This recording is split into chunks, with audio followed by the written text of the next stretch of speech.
SportsBit is powered by BetOnline, driving the opening odds market since 2001. Visit sportsbookreview.com to learn more about BetOnline and its A+ rated platform in the link below.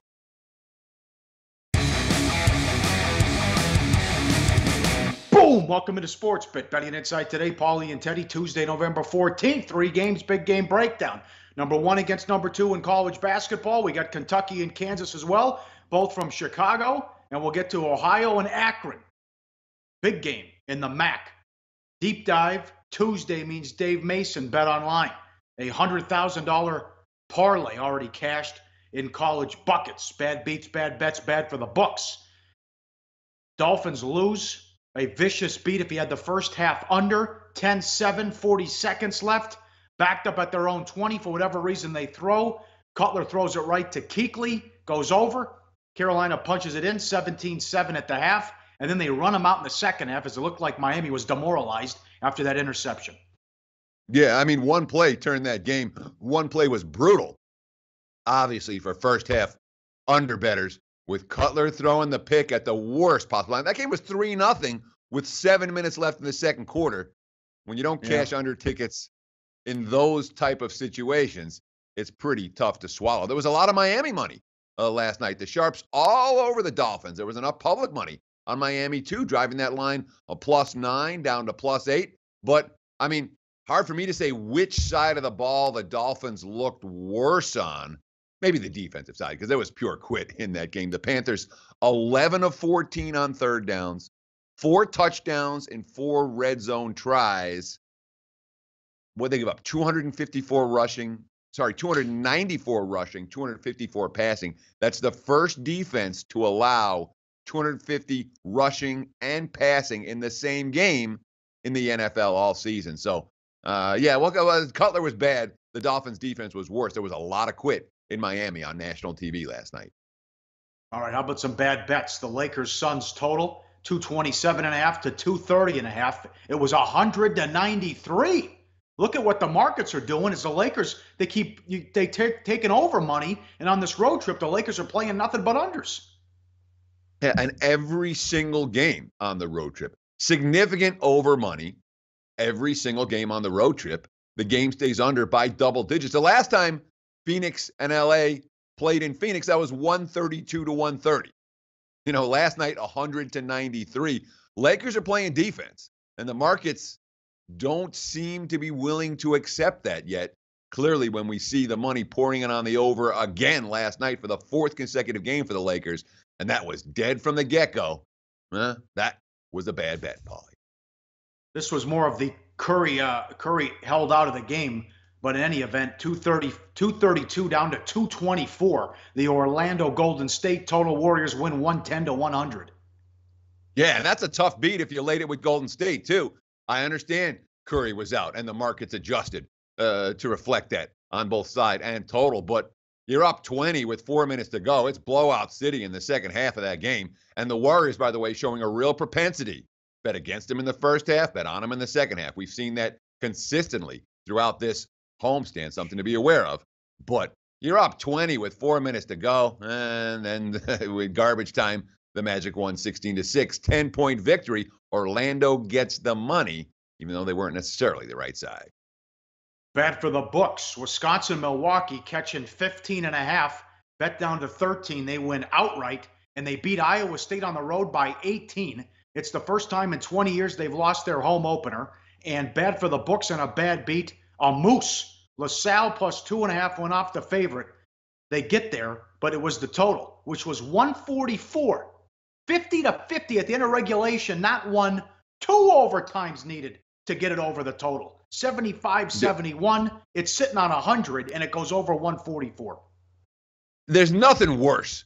You have an under, and the game goes into overtime, and it survives. You're fine. We can survive in overtime. And then it goes to double overtime. Talk about a right side loser.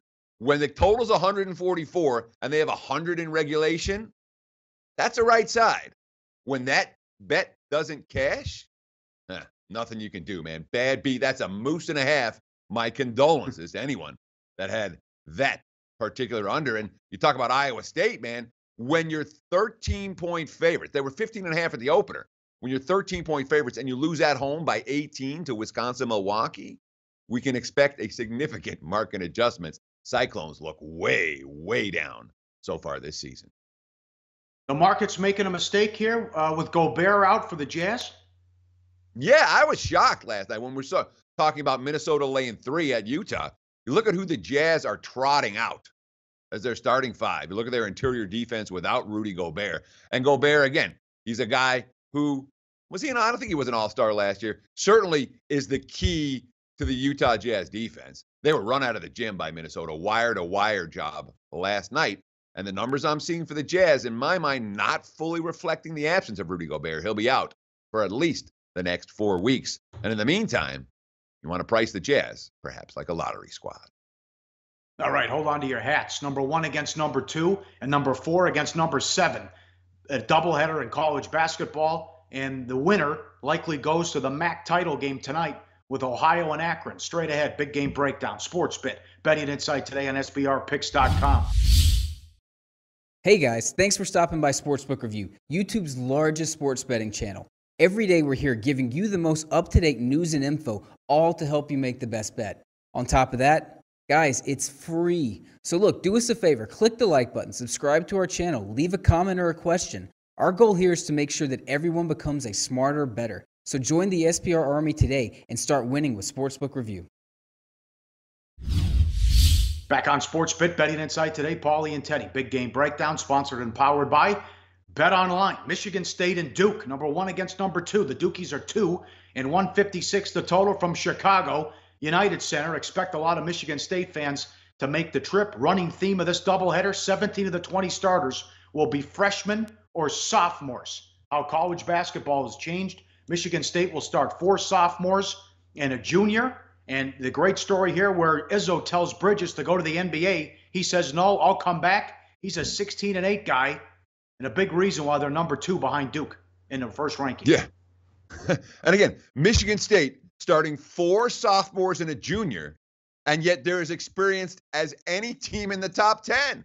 You know, when you've got 17 of 20 starters in the 2 games that we're talking about in this top, all 1, 2, 4, and 7 playing tonight.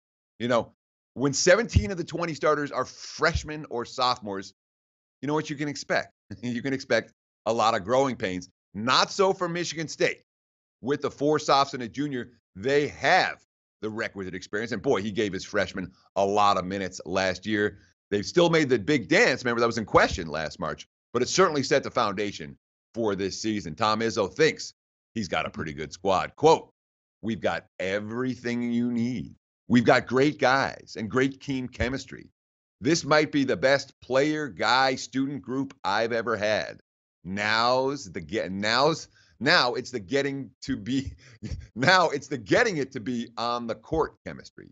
Can we put the right lineups together? And that's the question for Izzo now. In early season play, does he have his rotations in good position? And he came back, Bridges, whoever you get the player of the year candidate, 16-8, also had 2.3 assists and 1.5 block shots. He comes back, although he worked his ass off and dropped 12 pounds in the offseason. So you'd think, all right, I'm just going to show up and coast, and I'm a big man on campus. It's been the exact opposite. Izzo, that's the million-dollar question. That's what I said when he decided. How does he respond? Does he come back and not go to class? Does he come back and not work as hard? He's done the opposite. Great news there for Sparty. Although, once we get into January, I would say don't go to class. What's the point? In any event, it's the one-and-done era now. We know about it at Kentucky. How about at Duke? Look what's going on here. It's going to be 4 freshmen and then Grayson Allen as they get the big recruit. Bagley, couple of easy wins to start. Carter's 6'10", Bagley's 6'11". How about this, Teddy, where Duke's become Coach K's embraced the one-and-done now? Well, I mean, he has to. In the modern era of college basketball, to win, you need elite talent. To get elite talent, it means you're going to be starting freshmen. And when you start freshmen, it means they're likely, with the right talent, to be one-and-done type of guys. Bagley, Carter, Trent, Duval, all Frosh starters for Coach K this year. You have Carter and Bagley, huge guys. Carter's 6'10", 259. Bagley, 6'11", 234. They have Marquise Bolden, 6'11", 246, the sophomore. Bagley, in particular, might be the guy. I mean, he's the guy you want to keep your eye on. He can go out and play the perimeter. He obviously can bang in the low post. He's the early favorite to be the #1 overall pick in next year's draft. Here's a quote from Duke assistant Jeff Capel. Quote, "We don't look at Bagley as a big guy. He can play the post, but he's not a post player. On a college level, we think he can play just about anywhere on the court." It's worth noting Capel's father died on Monday, so there could be a little bit of extra emotion for Duke this evening. And certainly, when you talk about the issues with Duke, it's ongoing. The nothing but freshmen and sophomores on the bench. We talk about experience depth. The Blue Devils have none. And of course, they got the freshman point guard in Trevon Duval. He got everyone involved, 12 points in 27 minutes in a 30-point rout over Utah Valley on Saturday. And Utah Valley, that was the back end of one of the toughest opening schedules in college basketball history. Friday, they played at Kentucky. Saturday, the next night, they played at Duke. But there was something about Friday night that we really need to harp on. We talk about the nightcap in Chicago, Pauly. And that leads us to Kansas and Kentucky. Early money on Kansas, 4.5 and 155 the total. So Utah Valley got run out of Duke, but then they had the lead in the second half at Rupp Arena. How about that? Kentucky won, but never had control. And then they won by 10. And then they won by 4 against Vermont, and they were laying 12. Now, Calipari was pissed at his defense, guys going around him off the dribble, and also both teams got him in a half-court game. I would expect Kansas to want to get it up and run and go up tempo tonight. And Kentucky, here we go again. Kentucky starts 5 freshmen. It's mercenaries. It's a brand new team every year with Kentucky. Yeah, there it is. Nick Richards, Kevin Knox, P.J. Washington, Hamidou Diallo, Waddy Green, the 5 Frosh starters for the Kentucky Wildcats. And again, they're -20, not in control of the game. They're -12 at home, not in control of the game. Able to win those contests, but never able to really put their foot down. And we're talking about a rotation. They've only got 8 guys in rotation for Calipari right now. 6 freshmen, 2 sophomores. And doesn't look like anyone's ready to play defense. Calipari, quote, "We're just getting beat on the dribble by everybody. Defense starts in the ball. It always had. If you can't guard the ball, it's hard to win." You talk about the pace. I think the pace benefits Kentucky in this ballgame because even though they're stepping up in class, they're not playing a veteran team. They're not playing a slower paced team. They're not going to make Kentucky guard in the half court. Kansas, very much like Kentucky, wants to get out and run in this one. A little bit surprised we've seen a little bit of under money in early betting action. Yeah, Kansas has the veteran to run the show, senior guard Graham. That's what Kentucky doesn't have. And he got to help in the summer trip when they went to Italy. They got the rare team that got the back-to-back trips as well. They have the wild card with Azubuike. Azubuike, 7 feet, 280. Only played 11 games last year before torn ligaments in his left wrist. Bill Self, I think his ceiling is about as high as anybody we've had. I love his ability. He's not a scorer outside of 3 feet, but is definitely a power player. That's something to watch, too. Yeah, I like the looks of this 7-foot, 280-pounder. He has no shot. But boy, when you're talking about the ability to dominate the low post, we've seen signs of that. So certainly from Kansas, you like the guard play, you like the low post play. We'll get back to this game when it comes to play of the daytime. One more, college football, Maction. BetOnline. BetOnline number, Ohio is 13th, 51.5 at Akron. Early money on Ohio. Ohio's 8-2 overall and 5-1 in conference play. Akron's 5-5 and 4-2. Let's keep it simple. Ohio wins. They're going to the MAC title game where they'll likely play Toledo, who they just beat. 3 straight grinders between these programs, all to Ohio with Solich. 23-20, 14-12, and 9-3 the last 3 years. A bunch of grinders. And Solich doing a great job the last month on offense, averaging 45 points per game. The rushing attack has been dynamite. But what's going on here with Akron? Bowd's not saying much. He didn't play last week because of the suspension. Something to watch. Will Woodson get the started quarterback for Akron? Yeah, and the money that's come in so far on Ohio, I think is twofold. One, there's a lot of respect for the Bobcats. This team has been on a monster point spread hot streak. But there's also the situation with Thomas Woodson for Akron, who was suspended last week. And Terry Bowden, Zips head coach, has kept it real quiet about whether Woodson is going to play in tonight's game. Quote, I would be remiss if I didn't say Tommy Woodson was not played because of a violation of team rules. And I will not make an announcement on his future play until later on. It's later on. We still have no announcement. Now, they do have the Frosh, Cato Nelson. He's got athleticism, 19 of 38, 218 yards and a touchdown in a loss to the Redhawks last week. But he's holding the ball way too long in the pocket, took 6 sacks a week ago. Terry Bowden, quote, it's just a matter of putting pressure on a young guy. A very experienced quarterback may just get rid of the ball instantly. Cato will react a little differently if he plays tonight.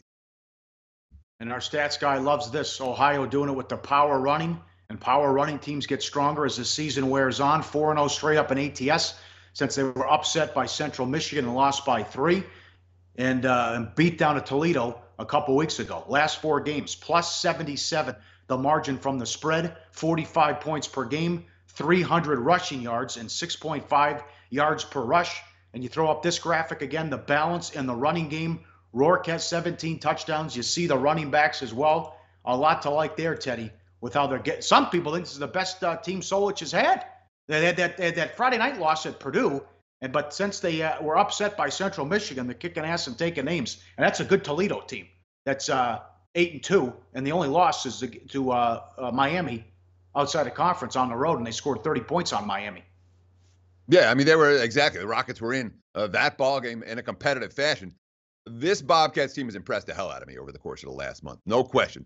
They're a one-way team. I want my money on Ohio or I'm not getting involved in the game. But when you look at the Grinder series history, when you look at everything on the line in this ballgame, when you look at the recent point spreads in this series, and when you look at the money that's poured in on Ohio, they're a little bit overvalued here. While I like the Bobcats, the price is not right, according to my numbers, to get involved with a wager tonight.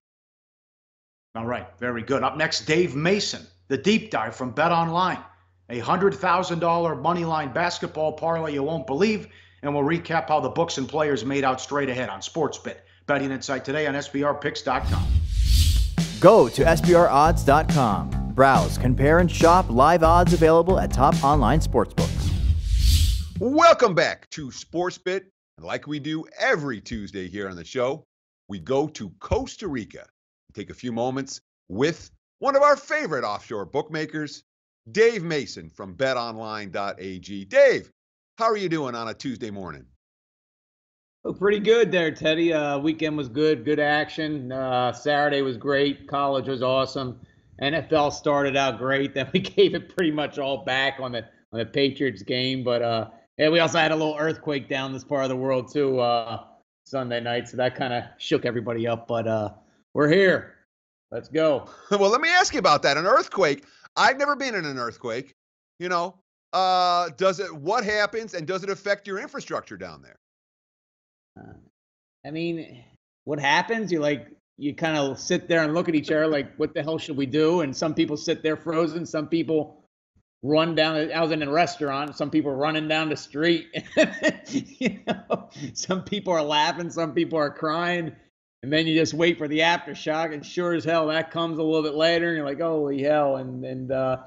Yeah, I got back to my place, and there's damage here and there and everywhere. So, whatever. That happens. It's part of the world, man. There's volcanoes. Whatever, you live through it. I don't want a tsunami to hit, man. Those tsunamis, that's what I'm scared about. Well, let's take a look at some of your tweets, because I went through a couple of your tweets over the weekend. I thought they were real good to bring up. And let's start with the first one. At Dave Mason, BOL. Wow, great start to the college hoop season for this guy. Two-team money line dog parlay turns $1,500 into $125,343. Talk about that. I mean, that's a pretty impressive hit on a two-team money line parlay. Yeah, man. Imagine that. First day of college basketball season, this dude takes 2 teams, and let's see, what were they? That's $1,500 parlay, which is kind of incredible to begin with, and takes Long Beach State money line plus 925 and Cal Riverside plus 725. So $1,500 at those 2 big payouts. You parlay them together, and the payout is to win $125,343, and don't forget about the 75 cents. So I've often said that money line underdog parlays are the sportsbook's biggest vulnerability and liability. This a clear example of how just a two-teamer can pay basically what, about 80-1, higher than 81 return on that investment. Yeah, I mean, you know, and a lot of bookies don't take these kind of parlays. You know, it's just like, you know, I got one bookie friend, and I forget his rules. I mean, you can only parlay 3 dogs, and they can't be more than 300, and this and that and the other thing. But I mean, any reputable book with deep pockets like BetOnline.ag is taking these money parlays because, you know, the math is built in. Long term, we're gonna win, right? We're gonna win on these, but if the book doesn't have deep pockets and you're using some corner bookie or some shop you never heard of, and they start putting these rules on you, you know, you can only parlay so many underdogs, and they have to be lower than plus 300 or whatever, and so on and so forth. I mean, that kind of tells you all you want to know about that bookie, that shop, whatever. Sure, I have no problem promoting BetOnline AG as reputable as it comes when it comes to offshore bookmakers. Let's take a look at a couple of your tweets from Saturday talking about what a pretty good day that you guys had. I imagine you had a huge day on Saturday. Here's the first one. House will be huge Ohio State fans early as 76% of the cash is on Michigan State plus the points. And then, of course, you said Georgia and Auburn going to be the second biggest decision today. 75% of the cash on top-ranked Georgia. Both of those worked out in your favor pretty easily. You know, no sweating either one of those games. Yeah, no, I mean, we had the 4 huge wins on Saturday. Auburn, that was massive. Mississippi State, Ohio State, they got it done. You know, that game, you know, I was a little surprised by the action. That was such lopsided action. But, you know, I think that was one of those perfect games where, you know, the people are looking at the results from the week before. Ohio State had that letdown and Michigan State had that huge win. So, you know, players had that fresh in their memory, and they're betting Michigan State against the usually public Ohio State game. But that fell our way. And Miami Saturday night was just huge for the house.